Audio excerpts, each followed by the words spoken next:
हरियाणा में निकाय चुनाव का प्रचार थमने ही वाला है। राजनीतिक दलों के सभी प्रत्याशी जी तोड़ मेहनत कर रहे हैं, लेकिन इस बार चुनाव आयोग के एक फैसले ने बड़ा विवाद खड़ा कर दिया है।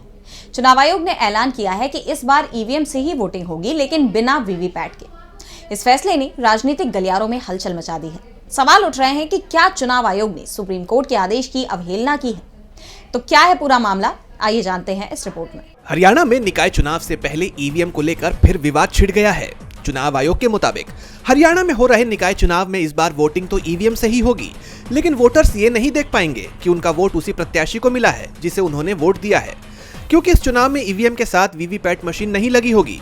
ऐसे में वोटर को वोट डालने के बाद 7 सेकंड तक नजर आने वाली स्लिप नहीं दिखने वाली। मुख्य चुनाव आयुक्त धनपत सिंह ने बताया कि वीवीपैट नहीं लगाने की पीछे की वजह यह है कि आयोग जिन ईवीएम पर निकाय चुनाव में वोटिंग करा रहा है उसमें वीवीपैट मशीनें लग ही नहीं सकती, और इस बारे में सभी राजनीतिक दलों को भी बता दिया गया है, जिसके बाद चुनाव आयोग पर सुप्रीम कोर्ट के आदेश की अवमानना के आरोप लगने लगे हैं। दरअसल ईवीएम में वीवीपैट लगाने के आदेश सुप्रीम कोर्ट ने ही दिए थे, जिसके बाद चुनाव आयोग को चुनाव प्रक्रिया में बदलाव करना पड़ा था। वीवीपैट मशीनों का सबसे पहला इस्तेमाल 2013 में नागालैंड के चुनाव में हुआ था। उसके बाद सुप्रीम कोर्ट ने केंद्र सरकार को सभी ईवीएम मशीनों में इस तरह का सिस्टम लगाने का आदेश दिया था।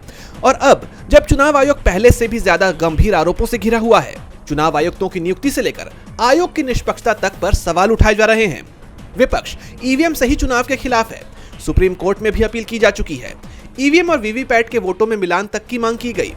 इन हालात में चुनाव आयोग का यह कदम वीवीपैट के बिना ईवीएम से चुनाव करवाने का फैसला गंभीर सवाल खड़े करता है। ऐसे में एक बार फिर विवाद बढ़ना तय माना जा रहा है। आपको बता दें कि हरियाणा के 19 जिलों के 41 निकायों में चुनाव हो रहे हैं, जिसके लिए 2 मार्च को वोटिंग होगी।